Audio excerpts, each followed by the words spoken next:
Hello दोस्तों, welcome to educational भैया। और यार तुम सब लोग कैसे हो मुझे कमेंट करके बताना। तो मेन मुद्दे पे आते हैं। हमारा जो चैप्टर है the portrait of a lady, हमारे हॉर्नबिल बुक का, जो आपके क्लास 11th में यूज़ हो रहा होगा ऑफ कोर्स इंग्लिश के लिए। तो ये जो स्टोरी है इसे लिखा है खुशवंत सिंह ने। इस स्टोरी में खुशवंत सिंह ने बताया है कि उनका और उनकी ग्रैंडमदर का रिलेशन कैसा था। मतलब यहाँ पे जो लेडी है वो उनकी ग्रैंडमदर है, और पोर्ट्रेट का मतलब होता है फ्रेम, फोटो फ्रेम या फिर एक पिक्चर समझ लो। तो यहाँ पे बेसिकली खुशवंत सिंह अपने दादी के बारे में बताएंगे और उनका डिस्क्रिप्शन देंगे। तो चलिए एक्सप्लेनेशन शुरू करते हैं। जो लोग नए हो यार सब्सक्राइब कर लेना, लाइक तो कर ही देना, और अपने दोस्तों के साथ प्लीज इस वीडियो को शेयर कर देना। शेयर का ऑप्शन नीचे मिल जाएगा।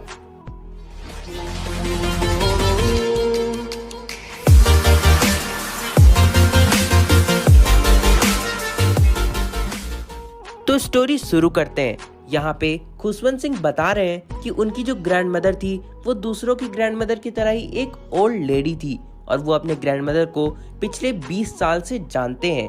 और वो ये भी कह रहे हैं कि लोग उनकी ग्रैंडमदर के बारे में बातें करते थे कि वो एक समय में बहुत ही यंग और प्रिटी दिखा करती थी, और वो ये भी कहते थे कि उनका एक हस्बैंड भी था। पर ये सब बात उनके लिए हार्ड टू बिलीव था। मतलब वो इस सब बातों पे बिलीव नहीं कर सकते थे, यकीन नहीं कर सकते थे, क्योंकि उनकी मॉम जो थी उनकी जो ग्रैंडमदर थी वो काफ़ी अगली दिखती थी, क्योंकि वो ऑफ कोर्स एजेड हो गई थी। और उनके जो ग्रैंडफादर थे उनका भी पोर्ट्रेट यानी कि उनका तस्वीर लगा हुआ था उनका ड्राइंग रूम में, क्योंकि उनका डेथ हो गया था।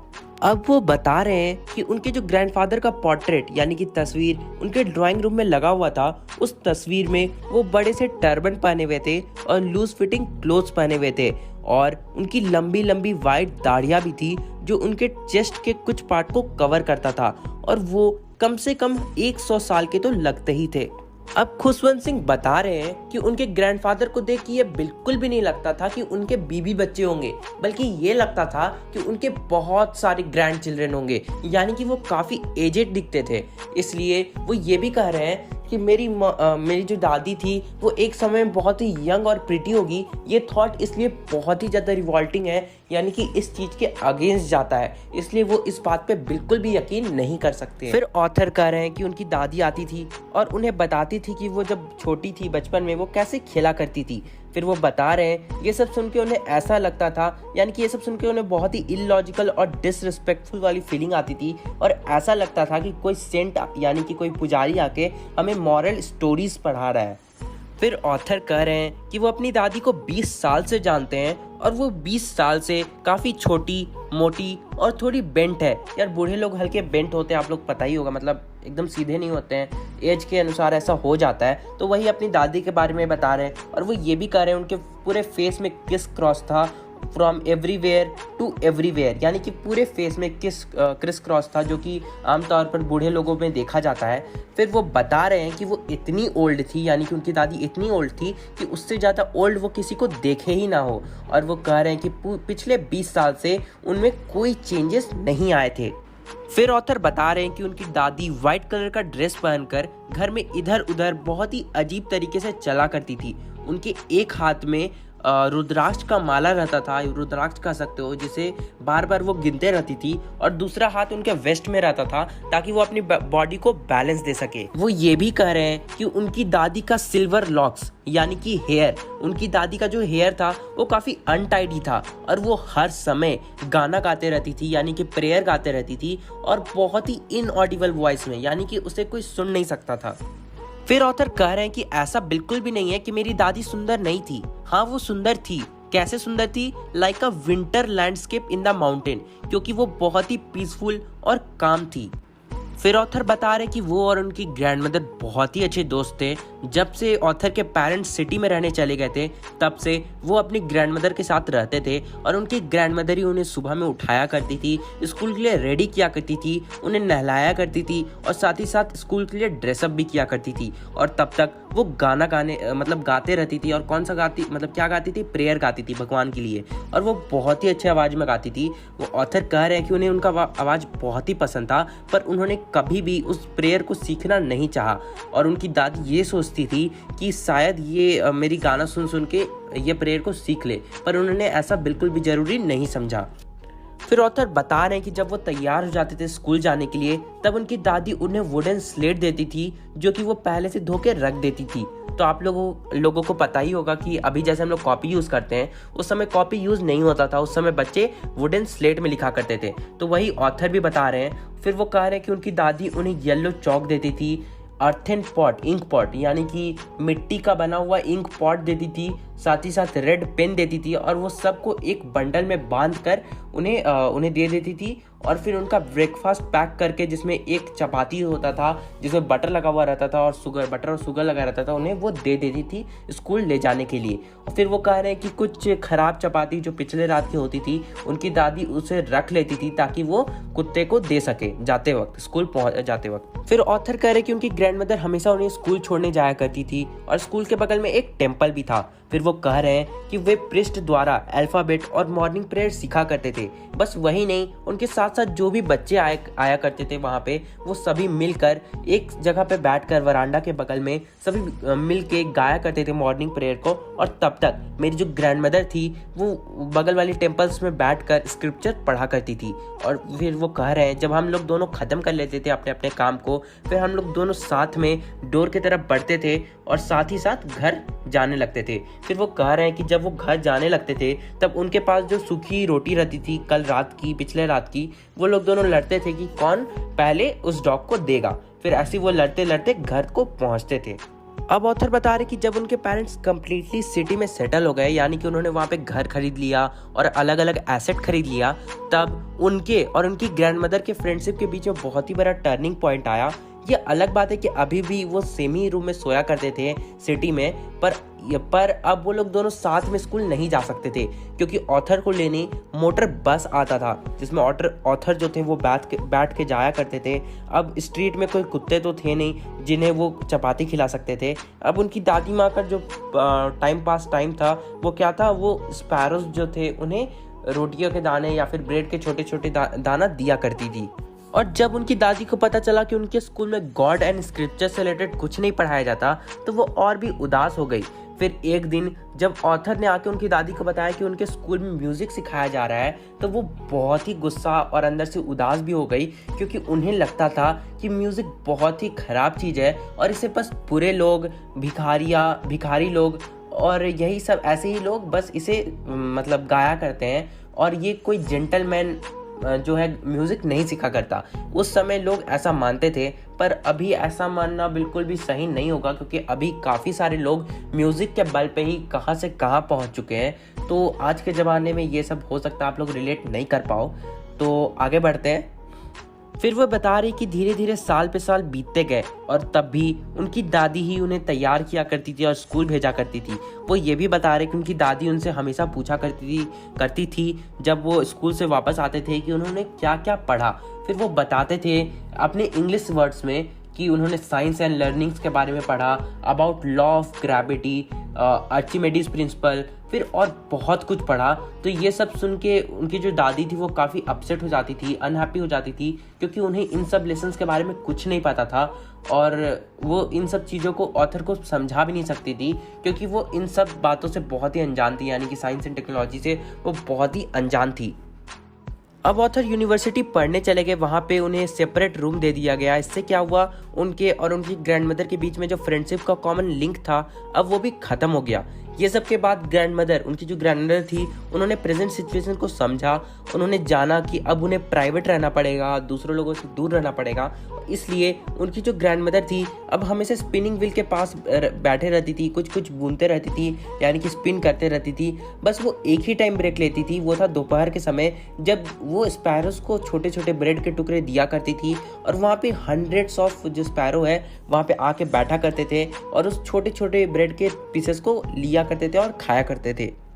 फिर ऑथर बता रहे हैं कि कुछ स्पैरोज आते थे और उनकी ग्रैंडमा के सिर पर, कुछ उनके पैर पर, कुछ उनके शोल्डर पे आके बैठ जाते थे।